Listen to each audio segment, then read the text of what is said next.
இதெல்லாம் அனைவருக்கும் வணக்கம்.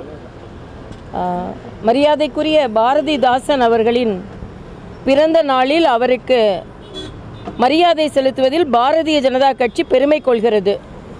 நான் புதுச்சேரியின் துணைநிலை ஆளுநராக இருந்தபோது பாரதிதாசனின் பாடல்தான் அங்கே தமிழ்த்தாய் வாழ்த்து.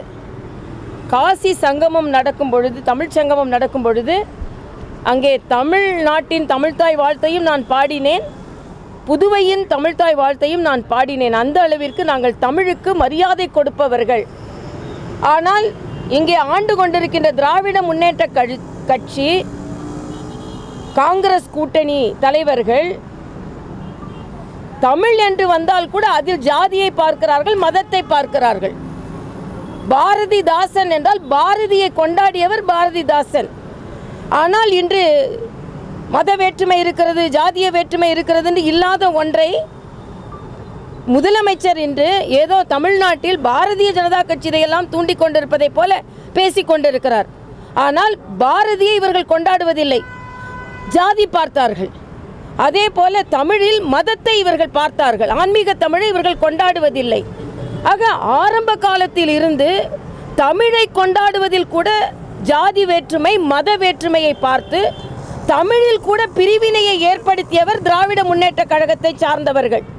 இன்று இவர்கள் பாரதிய ஜனதா கட்சியை பார்த்து பிரிவினை ஏற்படுத்துகிறார்கள் என்று சொல்கிறார்கள். நான் கேட்கிறேன், ஏன் பாரதியை கொண்டாட மறுக்கிறீர்கள்? ஏன் கம்பனை கொண்டாட மறுக்கிறீர்கள்? அதுவும் தமிழ் தானே. ஆக தமிழில் கூட வேற்றுமை விதைத்தவர்கள் நீங்கள். இன்று முதலமைச்சர் சொல்கிறார், மத்திய அரசு ஏதோ பல தடைகளை கொண்டு தடுத்து கொண்டு இருக்கிறதா? என்ன தடை என்று நான் கேட்கிறேன். ஏதோ தினம் தினம் மத்திய அரசு இவர்களை ஆட்சி நடத்த விடாமல் தடுத்து கொண்டிருப்பதை போல ஒரு மாய தோற்றத்தை ஏற்படுத்துகிறார். யார் தடை செய்கிறார்கள்? இன்று திராவிட முன்னேற்ற கழகத்தை சார்ந்த அமைச்சர்கள் ஏறக்குறைய 9 பேர் மேல் ஊழல் குற்றச்சாட்டு இருக்கிறது. யார் அரசாங்கத்திற்கு தடையாக இருக்கிறார்கள்? ஊழல் குற்றச்சாட்டு என்றால் இவர்கள் சுரண்டிய பணம் யாருடையது? தமிழக மக்களிடையது. எதற்கெடுத்தாலும் மத்திய அரசிடம் இருந்து நிதி எங்கேன்னு கேட்டால் இன்னைக்கு இவர்கள் சுருட்டிய பணத்தை எடுத்து பார்த்தால் அதை விட அதிகமாக இருக்கும். இன்னைக்கு ஐ பெரியசாமி உட்பட அவருக்கு குற்றச்சாட்டு நிரூபிக்கப்பட்டு இருக்கிறது.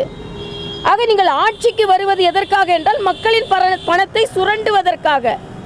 இங்கே காஷ்மீராக விடமாட்டோம் என்று சொல்கிறார். அது மக்களின் நல்ல எண்ணம், மக்கள் ஒற்றுமையாக வாழ்ந்து கொண்டிருக்கிறார்கள். ஆனால் நீங்கள் வேங்கை வயல், இதுவரைக்கும் எந்த ஆட்சியிலுமே குடிதண்ணீரில் மலம் கலக்கப்படவில்லை. திராவிட முன்னேற்ற கழக ஆட்சியில் குடிதண்ணீரில் மலம் கலக்கப்பட்டிருக்கிறது. பள்ளி குழந்தைகளிடம் ஜாதிய வேற்றுமை இல்லை, இதுவரைக்கும் இல்லை. ஆனால் பள்ளி குழந்தைகளிடம் ஜாதிய வேற்றுமை விதைக்கப்பட்டிருக்கிறது திராவிட முன்னேற்ற கழக ஆட்சியில். இன்று இந்து மக்கள் எந்த இடத்திலும் புறக்கணிக்கப்படவில்லை. ஆனால் மத வேற்றுமையை ஒரு விழாக்கு வாழ்த்து சொல்லக்கூடாத அளவிற்கு கூட மத வேற்றுமையை விதைத்து கொண்டிருக்கிறார் முதலமைச்சர் அவர்கள். ஆக இன்று ஜாதிய வேற்றுமை, மத வேற்றுமை இவர்கள் விதைத்து கொண்டிருக்கிறார்கள். தமிழக மக்கள் முறியடிப்பார்கள் என்றால் திராவிட முன்னேற்ற கழகத்தை முறியடிப்பார்கள். நான் கேட்கிறேன், எந்த ஆதாரமும் இல்லாமல் ஏதோ பாரதிய ஜனதா கட்சி ஏதோ வேற்றுமையை ஏற்படுத்தி கொண்டிருக்கிறது என்று சொல்கிறார்கள். இன்னைக்கு பார்த்தீங்கன்னா வக்ஃப் பற்றி ஷேக் தாவூத் கூட அவர் சொல்லியிருக்கிறார். என்ன சொல்லியிருக்கிறார்?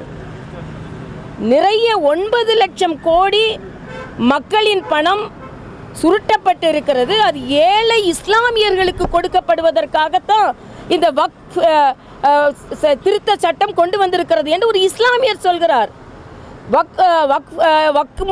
வக்ஃபோர்டு மூலமாக வருமானம் வந்திருந்தால் அத்தனை இஸ்லாமியர்களும் இன்று செல்வந்தர்களாக இருக்க வேண்டும். அவர்களை வாக்கு வங்கியாக மட்டுமே பயன்படுத்தி கொண்டிருக்கிறார்கள் என்று சொல்கிறார்கள். இன்றைக்கு முதலமைச்சர் எந்த தடையும் இல்லை, நாங்கள் தடைகளை தாண்டுவோன்னு சொல்கிறார்ல. மத்திய அரசு தடையெல்லாம் கொண்டு வரல, மின் தடையை இன்னைக்கு மாநில அரசு தான் ஏற்படுத்தி கொண்டிருக்கிறது. நைட்டில் நிறைய அணில்கள் ஓடுகிறது என்று நான் நினைக்கிறேன். நேற்று எங்கள் வீட்டில் மட்டும் 3 முறை மின் தடை ஏற்பட்டு இருக்கிறது. ஆக முதல்லாம் பகலில் அணில் ஓடிக்கொண்டிருந்த அணில் இரவில் ஓடுகிறதா? தடை என்று சொல்கிறீர்கள். முதல் மின் தடையை நீங்கள் தடை செய்யுங்கள். எந்த தடையை நாங்கள் தாண்டி கொண்டிருக்கிறோம் என்றால் மின் தடையை கூட நீங்கள் தாண்டல. சாமானிய மக்கள் நேற்று எங்கள் வீட்டுக்குள்ள பக்கத்தில் உள்ள மக்கள்லாம் வெளியே வந்துட்டாங்க. ஃபோன் பண்ணால் மின்துறை ஊழியர்கள் வருவதில்லை, ஏனென்றால் மின்துறை ஊழியர்கள் பற்றாக்குறை இருக்கிறது என்று சொல்கிறார்கள்.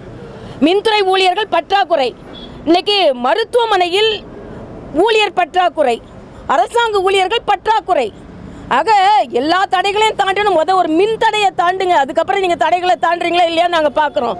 இல்லாத தடைகள் ஏதோ மத்திய அரசு டெய்லி உங்களுக்கு தடை போட்டு கொண்டிருக்க மாதிரியும், அது இவர்கள் தாண்டி கொண்டிருக்க மாதிரியும், பாம்பு நரி இன்னும் யாரெல்லாம் இருக்கும் போது அணிலை கண்டுபிடிங்க, இரவில் எந்த அணில் ஓடுதுன்னு கண்டுபிடிச்சி மின்தடையை தடை செய்யுங்க, அதுக்கப்புறம் நம்ம பார்க்கலாம். அதனால் முதலமைச்சர் ஒரு பெரிய தோற்றத்தை தோல்வி அடைந்து கொண்டிருக்கிறது திராவிட முன்னேற்ற கழக அரசு.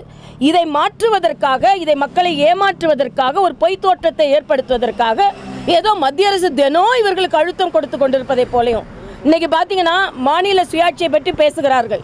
1969 மரியாதைக்குரிய அவங்க அப்பா கலைஞர் இருக்கும் பொழுது மாநில சுயாட்சிக்காக ஒரு ராஜமன்னார் கமிட்டி அமைச்சாங்க. அதை அவங்க பின்பற்றவே இல்லை. ஏன்னா காங்கிரஸுக்கு திராவிட முன்னேற்ற கழகம் அடிமையாகி விட்டது. இன்னைக்கு ஏதோ நாங்கள் அடிமை கூட்டணின்னு சொல்லி யாருக்கு அடிமையாக இருந்தீங்க? காங்கிரஸுக்கு அடிமையாக இருந்தீங்க.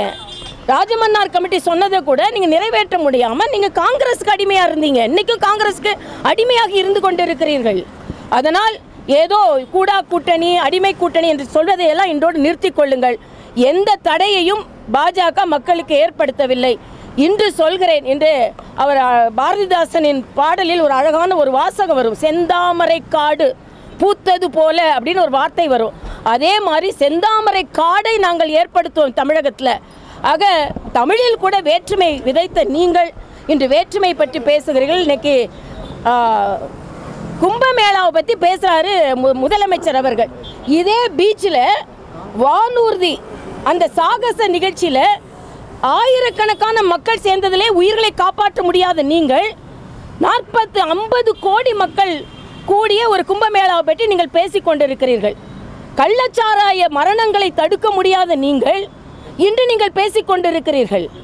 ஆக ஒரு சின்ன கூட்டத்தை கூட கட்டுப்படுத்த முடியாத நீங்கள் மற்றவர்களை பற்றி பேசிக்கொண்டிருக்க. எப்போ பார்த்தாலும் தமிழ்நாட்டை பாருங்க, உத்தரப்பிரதேசத்தை பாரு, மத்திய பிரதேசத்தை பாரு. தமிழக மக்களை முதல்வரை தமிழகத்தை பார்க்க சொல்லுங்கள். அதைத்தான் நான் மக்களிடம் கேட்டுக்கொள்கிறேன். நன்றிப்பா. இப்போ எலெக்ஷன் நேரத்தில் நிறைய இந்த கூட்டணி தொடர்பான பேச்சுகள் வருது. இப்போ அதிமுக பாஜக கூட்டணி முடிவாயிடுச்சு, திமுக ஓரளவுக்கு நிறைவேறிச்சு. இப்போ விஜய் இருக்கிறாரு, உங்களுடைய கூட்டணிக்கு அவர் அப்ரோச் பண்ணுறாங்க அப்படிங்கிற பட்சத்தில் உங்களுடைய எண்ணம் என்னவா? விஜய் இப்போ தான் பூத் கமிட்டி கூட்டத்துக்கு இறங்கி வந்திருக்கிறார். அதற்கு பின்பு அவரது அரசியல் நகர்வுகள் எப்படி இருக்குன்னு பார்க்கலாம். ஆனால் ஏதோ அதிமுக பாஜக கூட்டணி விமர்சிப்பவர்கள் அண்ணன் திருமாவளவனின் நிலை என்ன என்று, கம்யூனிஸ்ட்களின் நிலை என்ன, காங்கிரஸின் நிலை என்ன, காங்கிரஸில் செல்வ பெருந்தகை துணை முதலமைச்சர்னு ஒரு போஸ்டர் ஒட்டினோன்னு அது கிழிக்கப்படுகிறது. அண்ணன் திருமாவளவன் சுதந்திரமாக ஒரு நிகழ்ச்சியில் கூட கடைபிடிக்க முடியாதவர்களுக்கு, பங்கு கொள்ள முடியாதவர்களுக்கு அவர் அழுத்தப்படுகிறார். ஆக அவங்க கூட்டணிலாம் பிரச்சனை, எங்கள் கூட்டணி இன்று பலமாக இருந்து கொண்டிருக்கிறது. நன்றி.